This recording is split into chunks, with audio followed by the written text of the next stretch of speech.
প্রিয় শিক্ষার্থী, অভিভাবকবৃন্দ এবং এই মুহূর্তে যারা আমার ক্লাস দেখছেন, সবাইকে শুভেচ্ছা। শুরু করছি আজকের অনলাইন ক্লাস। আশা করি সবাই সুস্থ আছে এবং নিরাপদে আছে। মোহাম্মদ শাহিনুজ্জামান, প্রভাষক, তথ্য যোগাযোগ প্রযুক্তি, মীর আব্দুল করিম কলেজ, মির্জানগর, মিরপুর, কুষ্টিয়া। আমার ইমেল অ্যাড্রেস দেওয়া আছে, সেলফোন নাম্বার আছে। আমরা ক্লাসের শুরুতেই বরাবরের মতোই আজকেও বলছি, সবাই টেক্সট বুক, খাতা এবং কলম সামনে নিয়ে বসবে। আশা করি সবাই এতক্ষণে বসছে। আমরা ক্লাসের শুরুতে প্রতিদিনের ন্যায় আজকেও কিছু ছবি দেখাতে চাই, যে ছবিগুলো একটু মনোযোগ দিয়ে আমরা দেখব এবং বোঝার চেষ্টা করব। তথ্য যোগাযোগ প্রযুক্তি বিষয় কোড 275, একাদশ দ্বাদশ শ্রেণীর প্রথম অধ্যায়ের বিশ্ব ও বাংলাদেশ প্রেক্ষিতের থেকে আমরা আলোচনা করব। সে আলোচনায় যাওয়ার আগে কিছু ছবি দেখতে চাই এবং মনোযোগ সহকারে ছবিগুলো আশা করি সবাই দেখবে। স্ক্রিনে ছবি লক্ষ্য করছি আমরা যে একজন ডক্টর অ্যাপ্রন পরা, স্টেথিস্কোপ হাতে নিয়ে একজন ডক্টর মনিটরে কি দেখে এবং সেই সাথে আরও অনেকজনকে দেখা যায়। ল্যাপটপ দেওয়া আছে, ল্যাপটপের মাঝেও আসলে স্টেথিস্কোপ দেখানো হচ্ছে। ল্যাপটপের ভিতর দিয়ে ডক্টর যেন কথা বলে, এরকম কিছু ছবি দেওয়া আছে। আশা করি সবাই মনোযোগ দিয়ে দেখছে এবং ছবিগুলো একটু বোঝার চেষ্টা করবে। আরও কিছু ছবি আমরা দেখি, যে ছবিগুলো ল্যাপটপের সামনে মা বাচ্চাকে নিয়ে কেন বসে আছে এবং মোবাইল ফোনের ভিতর দিয়েই এক্স রে ফিল্ম দেখা হচ্ছে, যা একজন ডক্টর দেখছে এরকম কিছু আসলে বোঝা যাচ্ছে। অনেকজন সমবেত হয়ে ল্যাপটপের সামনে আছে, একজন ডক্টর মোবাইল ফোনে কথা বলতে চাচ্ছে। এরকমের ছবিগুলো আমরা লক্ষ্য করি, যে এই ছবিগুলো দিয়ে আমরা বুঝতে চেষ্টা করি আজকে আমরা কি পড়তে চাচ্ছি। আমরা আরও কিছু ছবি লক্ষ্য করব, যে সবাই মিলে মনিটরে দেখে এবং কোনো একটা বিষয় নিয়ে আলোচনা করে। একজনকে মনিটরে দেখা যাচ্ছে একজন বাচ্চা আসলে একজন ডক্টরের সাথে কথা বলে, এরকম কিছু ছবি দেওয়া আছে। ছবিগুলো থেকে আমরা আসলে অনুমান করার চেষ্টা করব যে আমরা আজ কি পড়তে চাচ্ছি। প্রিয় শিক্ষার্থী, ঠিক এতক্ষণে তোমরা মনে হয় ধরতে পারছো বা বুঝতে পারছো যে আমরা আসলে কি পড়তে চাচ্ছি। সত্যি আমরা আজকে পড়ব টেলিমেডিসিন। বর্তমান সময়ে কোভিড-19 সময়ে টেলিমেডিসিন সেবা দিয়েই আমরা আসলে চিকিৎসা সেবা পেয়ে থাকছি এবং বর্তমান সময়ে তোমাদের বুঝতে হয়তো কষ্ট হবে না টেলিমেডিসিন কি। আমরা যে এখন এই কোভিড-19 সময় সারা বিশ্বের মানুষ ডক্টরের চেম্বারে যেতে পারছে না, হাসপাতালে যেতে পারছে না, ঘরে বসেই এসে ডক্টরের সাথে চিকিৎসা সেবা নিচ্ছি আমরা। সেটাই মূলত আসলে টেলিমেডিসিন। তারপরেও আমরা বিশদভাবে জানার চেষ্টা করব। তার আগে একটু বলে নিই যে আজকের ক্লাস শেষে আমরা কি কি বিষয়ে পরিপূর্ণভাবে জ্ঞান লাভ করব। টেলিমেডিসিন সম্পর্কে জানব, টেলিমেডিসিনের সুবিধাগুলো জানব, বাংলাদেশের প্রেক্ষিতে টেলিমেডিসিনের বাস্তবতা সম্পর্কে ধারণা লাভ করব। আমরা তিনটি বিষয় নিয়ে পরিপূর্ণ ধারণা লাভ করব। টেলিমেডিসিন সম্পর্কে ধারণা লাভ করব, টেলিমেডিসিনের সুবিধাগুলো জানব, বাংলাদেশের প্রেক্ষিতে টেলিমেডিসিনের বাস্তবতা সম্পর্কে ধারণা লাভ করব। আশা করি সবাই মনোযোগ সহকারে শুনছো। আমরা দেখি যে টেলিমেডিসিন কি। আমরা বলেই দিয়েছি যে বর্তমান সময় কোভিড-19 সময় বিশ্বব্যাপী টেলিমেডিসিনের ব্যাপক প্রচলন শুরু হয়েছে, যা থেকে আসলে মানুষ সত্যিকারের চিকিৎসা সেবা পেয়েও থাকছে। তথ্য প্রযুক্তির সাহায্যে রোগীকে চাক্ষুষ না দেখেও ওষুধ দেবার ব্যবস্থাই হলো টেলিমেডিসিন। আমরা জানি যে কেউ অসুস্থ হলে ডক্টরের চেম্বারে অথবা হাসপাতালে যেতে হয় এবং ডক্টর রোগীকে বিভিন্ন রকমের ফিজিক্যাল এক্সামিনেশন করার পর, এছাড়াও কিছু পরীক্ষা নিরীক্ষা করার পরে তাকে আসলে চিকিৎসা সেবা দিয়ে থাকেন। আর টেলিমেডিসিনের ক্ষেত্রে সরাসরি চাক্ষুষ না দেখেই আসলে ব্যবস্থাপত্র দিয়ে থাকেন। সেটাই হলো আসলে টেলিমেডিসিন। আমরা লক্ষ্য করছি যে স্ক্রিনে একটা ছবি দিয়ে রাখছি, যে ছবিতে লক্ষ্য করা যায় যে একজন আসলে মনিটরে কাউকে আসলে একজন রোগীকে দেখানো হচ্ছে। সব মিলাই আমরা বলতে পারি তথ্য প্রযুক্তির সাহায্যে রোগীকে চাক্ষুষ না দেখে ব্যবস্থাপত্র দেওয়াই হলো টেলিমেডিসিন। এই সেবার মাধ্যমে বিভিন্ন অঞ্চলে অবস্থানরত ডাক্তারদের মধ্যে মত বিনিময়, চিকিৎসা শিক্ষা আদান প্রদান, রোগীর চিকিৎসা সেবার তথ্য সংরক্ষণ ও বিশ্লেষণ করা যায়। মনিটরে দেখা যায় যে একজন রোগী দেখছেন একজন ডক্টর, রোগী দেখার পরে সে আসলে দেশের বাইরে অবস্থানরত বা বেশি দূরত্বে অবস্থানরত এরকম কোনো চিকিৎসকের সাথে তার রোগীর ব্যাপারে মত বিনিময় করছে, যা কিনা আসলে টেলিমেডিসিনের মাধ্যমেই সম্ভব। তার মানে আমরা অসুস্থ হলে যে দেশের বাইরে যাই উন্নত চিকিৎসার জন্য, যে ডক্টরের কাছে যাই সেই ডক্টরদের আসলে চিকিৎসা সেবাও পরামর্শও কিন্তু আমরা ঘরে বসেই নিতে পারি। সেটাই হলো আসলে টেলিমেডিসিন। সুতরাং টেলিমেডিসিন এক ধরনের সেবা, এ কথাটি অত্যন্ত যুক্তিযুক্ত। টেলিমেডিসিন হলো এক ধরনের সেবা, সেটা আসলে যথেষ্ট যুক্তিযুক্ত একটা কথা। টেলিমেডিসিনের সুবিধা, যে টেলিমেডিসিন যদি আসলে আমরা গ্রহণ করি সেক্ষেত্রে আমরা কি কি সুবিধা পাই। ইতিমধ্যে আসলে বিশ্বব্যাপী করোনা ভাইরাসের কারণে আমরা টেলিমেডিসিনের সেবা নিচ্ছি এবং তার সুবিধা ভোগ করছি। তারপরেও আমরা বলি যে আমরা দেখছি যে আমাদের ছবিতে দেওয়া আছে যে একজন আসলে ল্যাপটপের মাধ্যমে একজন চিকিৎসকের সাথে পরামর্শ করছেন। ডাক্তারের চেম্বারে বা হাসপাতালে না গিয়ে ঘরে বসে বিশেষজ্ঞ ডাক্তারের সেবা পাওয়া যায়, যে খুবই সহজ কাজ, যে আমরা খুব সহজেই ঘরে বসে বিশেষজ্ঞ ডাক্তারের চিকিৎসা সেবা পেয়ে থাকি।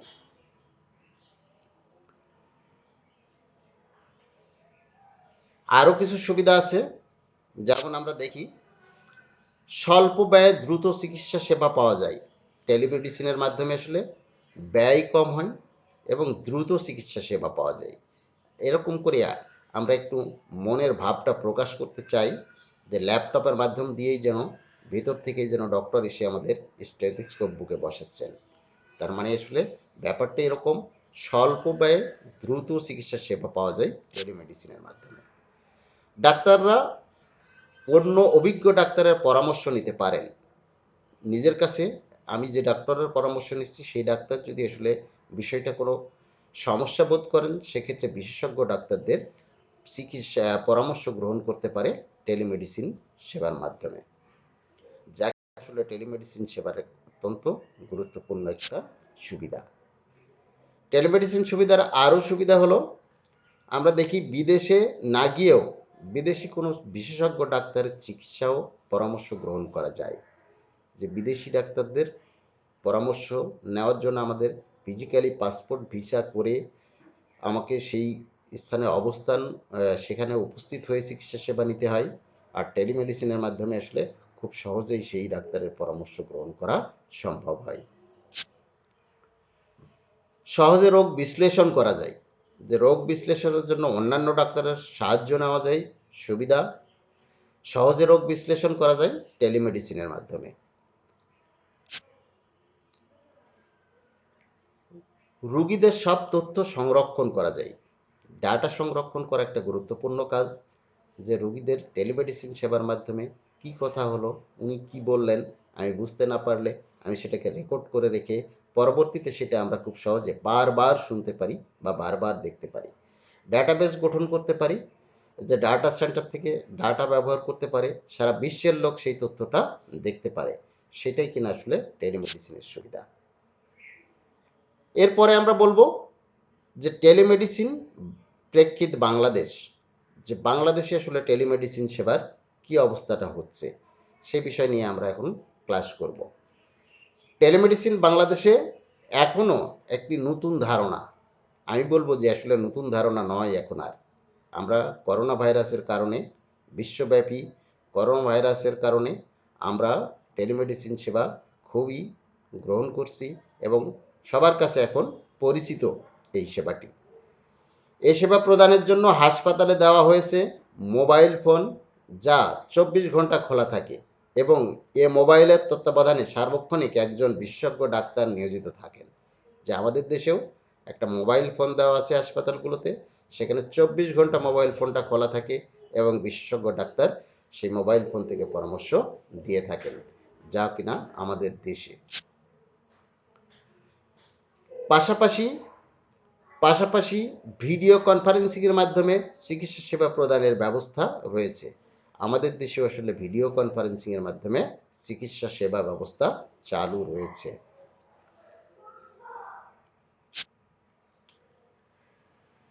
উপজেলা বা জেলা স্তরের সরকারি বেসরকারি হাসপাতালগুলোতে ধীরে ধীরে এই সেবা চালু হচ্ছে। ধীরে ধীরে বলতে এখন কিন্তু আসলে চালু হয়েই গেছে, যে আমাদের দেশের উপজেলা স্তরে বিভিন্ন হাসপাতালে, সরকারি বেসরকারি হাসপাতালে টেলিমেডিসিন সেবা চালু হয়েছে। দেশের প্রথম টেলিমেডিসিন সেবা কেন্দ্র চালু হয় যশোরের ইউনিয়ন তথ্য সেবা কেন্দ্রে। যে দেশে প্রথম এই সেবা চালু হয়, টেলিমেডিসিন সেবা চালু হয় যশোরের ইউনিয়ন তথ্য সেবা কেন্দ্রে। কোথায় চালু হয়?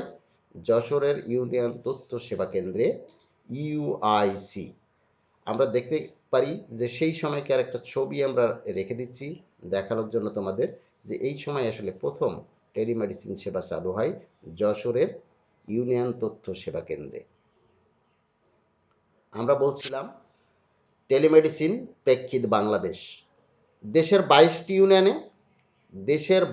ইউনিয়নে তথ্য ও সেবা কেন্দ্রেও টেলিমেডিসিন সেবা দেওয়া হচ্ছে স্কাইপি ভিডিও কনফারেন্সিং ব্যবহার করে। ভিডিও কনফারেন্সিং ব্যবহার করে স্বাস্থ্য অধিদপ্তরের এমআইএস বিভাগে বসে চিকিৎসকগণ বিনামূল্যে প্রতি কর্মদিবসে এই সেবা দিচ্ছেন, যা আমরা কিন্তু অনেক সময় লক্ষ্য করি বিভিন্ন টিভিতে, বিভিন্ন চ্যানেলে আসলে এই সেবা প্রদান করার ব্যবস্থা দেখিয়ে থাকেন। আশা করি তোমরা হয়তো এটা লক্ষ্য করবে এবং দেখতে পাবে। তাহলে দেশের কয়টি ইউনিয়নে? 22টি ইউনিয়ন তথ্য সেবা কেন্দ্রে টেলিমেডিসিন সেবা দেওয়া হচ্ছে। ইতোমধ্যে কমিউনিটি ক্লিনিকগুলোতে ওয়েব ক্যামেরাযুক্ত হাজার হাজার মিনি ল্যাপটপ কম্পিউটার সরবরাহ করা হয়েছে এবং এ প্রক্রিয়া চলমান রয়েছে। আমরা জানি, খুব সহজেই সবাই চিনি যে আমরা কমিউনিটি সেন্টারগুলো চিনি, যেখানেও আসলে এই সেবা দেওয়ার জন্য ল্যাপটপ, ক্যামেরা, ইন্টারনেট সমস্ত ব্যবস্থা সরবরাহ করা চলমান প্রক্রিয়া রয়েছে। আশা করি অল্প দিনেই আমরা হয়তো এই সেবাগুলো কমিউনিটি সেন্টারগুলো থেকেও পেয়ে যাব।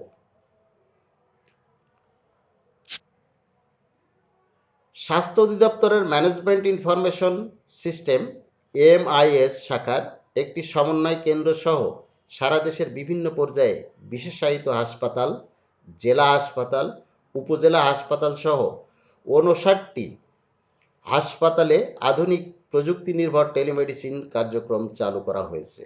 আমরা জানি যে 59টি হাসপাতালে আধুনিক প্রযুক্তি সেবা চালু করা হয়েছে। একটি জায়গায় এই সেবা চালু করা হয়েছে এরকমের একটা ছবি আমরা দেখাতে চাচ্ছিলাম।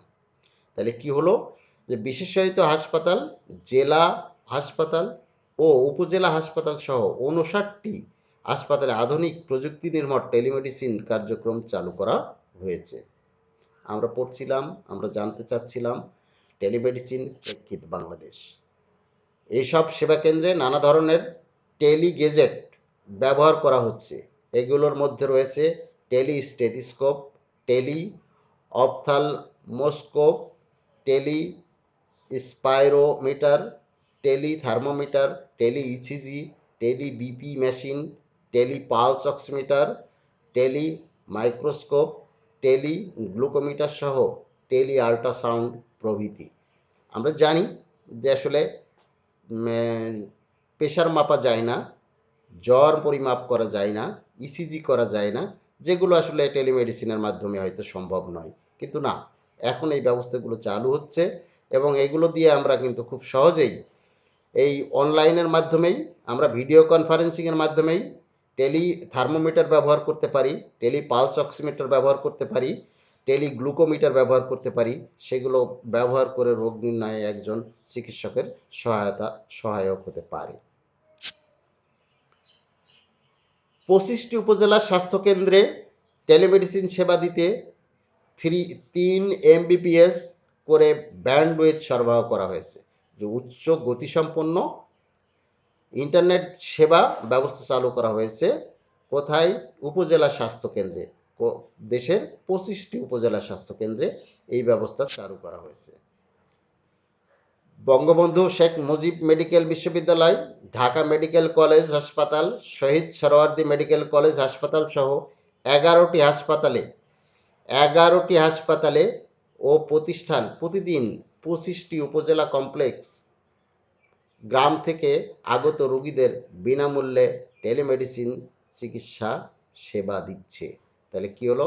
যে ঢাকা মেডিকেল, শহীদ সোহরাওয়ার্দী মেডিকেল সহ মোট 11টি হাসপাতালে 25টি উপজেলা কমপ্লেক্সে গ্রাম থেকে আগত রোগীদের বিনামূল্যে টেলিমেডিসিন সেবা দেওয়া হচ্ছে। এরকম ঢাকা মেডিকেলের একটা ছবি দেওয়া আছে, যে গ্রাম থেকে যারা আসে তাদের টেলিমেডিসিনের মাধ্যমে সেবা প্রদান করে থাকছে। আমরা যা শিখলাম তা নিয়ে একটু বলি, যে আসলে কতটুকু মনে রাখতে পারছি। সবটুকু মনে রাখতেই হবে এরকম না। আমাদের এই ক্লাসগুলো আমার ব্যক্তিগত ফেসবুকে কলেজের Facebook page Mir Abdul Karim college, Mirpur, কুষ্টিয়াতে, ইউটিউবে যশোর শিক্ষা বোর্ডের ক্লাসরুমে নিয়মিত আপলোড থাকে। তোমরা ইচ্ছা করলে সেখান থেকে ক্লাস দেখে নিতে পারবে, ইচ্ছা করলে ওগুলো ডাউনলোড করে রেখে নিতে পারবে, বন্ধুদের শেয়ার করতে পারবে। সেখান থেকে যে ক্লাসগুলো, যে কথাগুলো আমরা ভুলে যাচ্ছি সেগুলো আমরা খুব সহজেই কিন্তু জেনে নিতে পারবো। তারপরেও দেখি কতটুকু আসলে মনে রাখতে পারছি। যেটুকু মনে রাখতে পারছি সেটুকু আসলে বোঝার বা বলার চেষ্টা করবে। আমরা জানি যে আমাদের সিলেবাস ও আমাদের এই ব্যবস্থাপনা হলো সৃজনশীল পদ্ধতিতে। সৃজনশীল পদ্ধতিতে আমাদের 25 মার্কের পরীক্ষা হয়, 25টি প্রশ্ন থাকে এবং 25টি প্রশ্নেরই উত্তর দিতে হয়। প্রতিটা প্রশ্নের জন্য 1 মার্ক করে থাকে। তাই আমরা এমসিকিউ প্রশ্ন থেকে প্রশ্ন রাখছি তোমাদের কাছে। আজকে যা বলছি তার বাইরে থেকে নিশ্চয়ই বলবো না।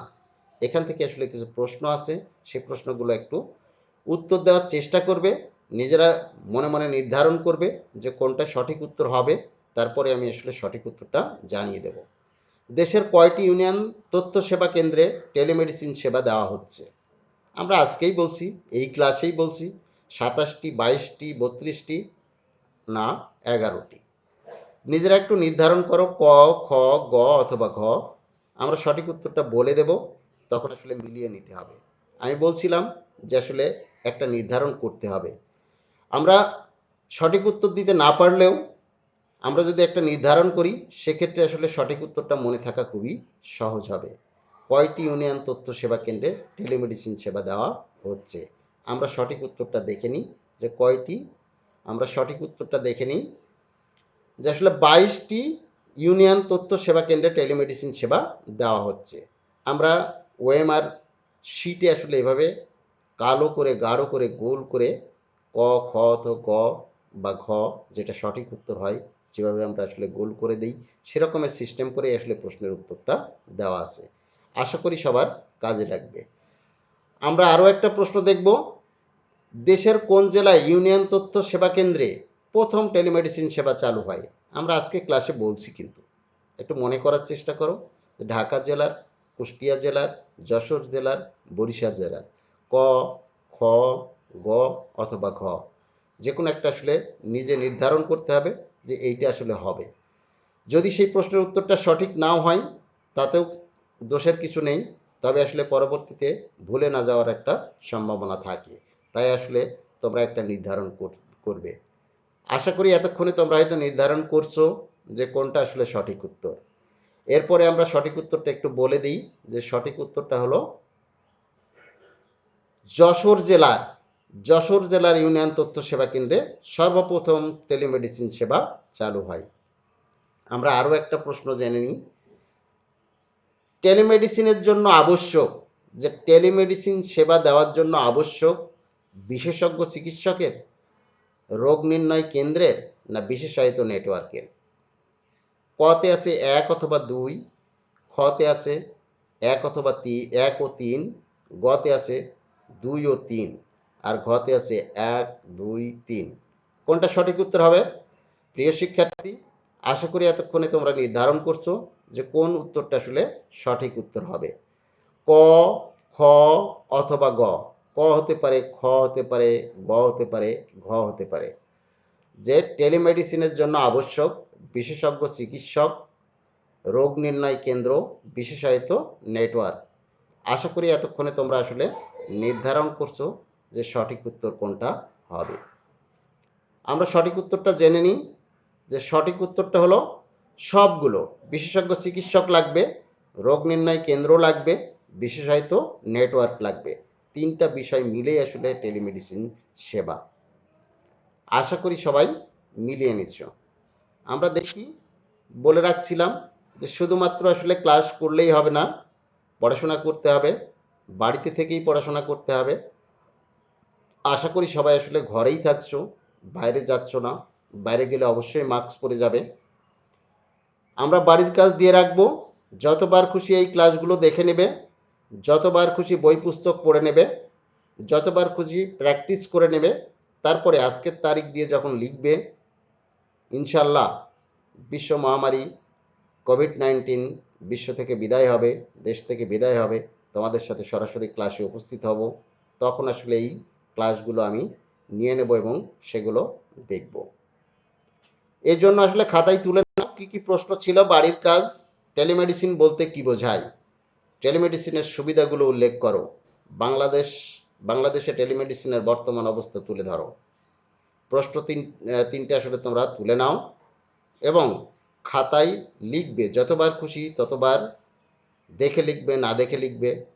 কিন্তু তোমাদের কাছে আমার বলা থাকবে এইটাই, যেটা তোমরা আমাকে দেখাবে সেটা যেন অবশ্যই না দেখে লেখা হয়। তোমাদের সাথে যখন সরাসরি দেখা হবে, এগুলো তারিখ বাই ডে আসলে আমি তোমাদের কাছ থেকে কালেক্ট করব এগুলো এবং সেগুলো দেখব। আশা করি সবাই বিষয়টাই মনোযোগ দিবে। আমরা আজকে অত্যন্ত গুরুত্বপূর্ণ একটা ক্লাস, অত্যন্ত জনপ্রিয়, বর্তমান সময়ের জন্য সবার পরিচিত টেলিমেডিসিন নিয়ে এবং টেলিমেডিসিনের সুবিধা ও বাংলাদেশের প্রেক্ষিতে টেলিমেডিসিন ব্যবস্থা নিয়ে আলোচনা করছি। আশা করি সবার বুঝতে পারছে। যদি বুঝতে না পারি সেক্ষেত্রে কমেন্ট বক্সে আসলে কমেন্ট করলেও আমি সে ব্যাপারে ব্যবস্থা নিব। যদি বুঝতে না পারি সেক্ষেত্রে সরাসরি সেলফোনে ফোন করলেও কথা বলা যাবে। ইচ্ছা করলে কেউ মেসেঞ্জারে কথা বলতে পারে, ইচ্ছা করলে কেউ ভিডিও ফোনেও কথা বলতে পারে। এই বিষয়গুলো তোমরা আরও বইতে যত কিছু লেখা আছে টেলিমেডিসিন নিয়ে, সমস্ত কিছু পড়ে নিয়ে নিজেকে প্রস্তুত করে নেবে আগামী পরীক্ষার জন্য। আজকে এ পর্যন্ত, সবাইকে ধন্যবাদ।